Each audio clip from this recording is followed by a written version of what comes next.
নমস্কার বন্ধুরা, welcome to হুদীপ sports. আর এই ভিডিওতে তোমাদের জন্য থাকছে বেশ কিছু গুরুত্বপূর্ণ খবর।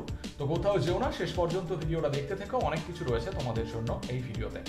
এবং ভিডিওটা শুরুর আগে যারা যারা চ্যানেলে নতুন, প্লিজ চ্যানেলটাকে সাবস্ক্রাইব করে পাশে বেল আইকনটিকে প্রেস করতে কিন্তু একদমই ভুলবে না। তো শুরু করা যাক আজকের ভিডিওটা। যদি কথা বলা যায় প্রথম খবরটাকে নিয়ে, তো তোমাদের জানিয়ে দিই সে খবরটা উঠে আসছে নর্থ ইস্ট ইউনাইটেড এফসিকে নিয়ে।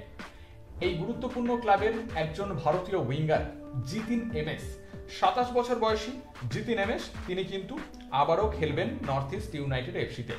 ইন্ডিয়ান ন্যাশনাল টিমে খেলেছেন জিতিন এমএস এবং তার পাশাপাশি নর্থ ইস্ট ইউনাইটেড এফসিতে একটা অসাধারণ পারফরমেন্স করেছেন, এ ব্যাপারে কোনো সন্দেহ নেই। তো তিনি তার কন্ট্রাক্ট এক্সটেনশন করে নিলেন নর্থ ইস্ট ইউনাইটেড এফসিতে। তো তিনি আবারও খেলবেন এই ক্লাবে। এ ব্যাপারে তোমাদের মতামত অবশ্যই কমেন্ট করে জানাতে কিন্তু একদমই ভুলবে না। তো এই ছিল প্রথম খবরটা নর্থ ইস্ট ইউনাইটেড এফসির। এরপরে কথা বলে নেব পরের খবরটাকে নিয়ে, যে খবরটা উঠে আসছে ইস্ট বেঙ্গলকে নিয়ে। তোমাদের জানিয়ে দিই, ইস্ট বেঙ্গল ভীষণভাবে চেষ্টা করছে একজন গুরুত্বপূর্ণ মরক্কোর ফরওয়ার্ডকে তাদের দলে আনার জন্য। যে নামটা শোনা যাচ্ছে তিনি হচ্ছেন 30 বছর বয়সী মরক্কোর ফরওয়ার্ড হামিদ আহদাদ। এই গুরুত্বপূর্ণ মরক্কোর ফরওয়ার্ড যিনি কিন্তু মরক্কোর ন্যাশনাল টিমে খেলেছেন এবং তার পাশাপাশি রাজা কাসাব্ল্যাঙ্কার মতো ক্লাবে খেলেছেন। তো বুঝতেই পারছো যথেষ্ট একজন গুরুত্বপূর্ণ এই ফরওয়ার্ড। সবকিছু ঠিকঠাক থাকলে তোমরা এই মরক্কোর ফরওয়ার্ডকে দেখতে পাবে ইস্ট বেঙ্গলে। তো তোমাদের কি মনে হয়, মরক্কোর 30 বছর বয়সী ফরওয়ার্ড হামিদ আহদাদ তিনি ইস্ট বেঙ্গলে এলে সেটা ইস্ট বেঙ্গলের জন্য কতটা ভালো হবে? তোমাদের মতামত কিন্তু অবশ্যই কমেন্ট করে জানাতে একদমই ভুলবে না। তো এই ছিল খবরটা ইস্ট বেঙ্গলের। এরপরে ইস্ট বেঙ্গলের আরও একটা খবর তোমাদের সাথে আমি শেয়ার করে নেব, যে খবরটা হচ্ছে যে ইস্ট বেঙ্গল ভীষণভাবে চেষ্টা করছে একজন গুরুত্বপূর্ণ আর্জেন্টিনার সেন্টার ব্যাককে তাদের দলে আনার জন্য। কেভিন সিভেলে, 26 বছর বয়সী এই গুরুত্বপূর্ণ আর্জেন্টিনার ফুটবলার সবকিছু ঠিকঠাক থাকলে আসতে পারেন ইস্ট বেঙ্গলে।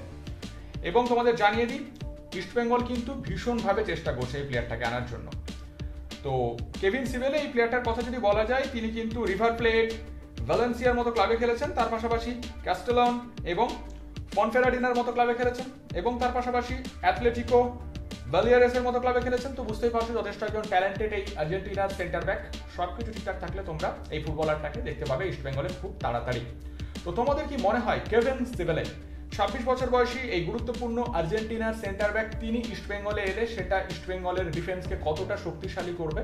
তোমাদের মতামত এই ব্যাপারে কিন্তু কমেন্ট করে জানাতে একদমই ভুলবে না। তো এই ছিল খবরগুলো। ভিডিওটা ভালো লাগলে অবশ্যই লাইক আর শেয়ার করে দাও এবং তার পাশাপাশি কমেন্ট করে তোমাদের মতামতগুলো জানাতে একদমই ভুলবে না। এবং আমাদের চ্যানেলটিকে সাবস্ক্রাইব করে পাশের বেল আইকনটিকে প্রেস করতে কিন্তু একদমই ভুলবে না। তাহলে এরকম নতুন নতুন খবরগুলো আমাদের চ্যানেলে তোমরা সবার আগে সবসময় পেয়ে যাবে। দেখা হচ্ছে নতুন একটা ভিডিওতে, ততক্ষণের জন্য ভালো থেকো আর দেখতে থেকো হুদীপ স্পোর্টস।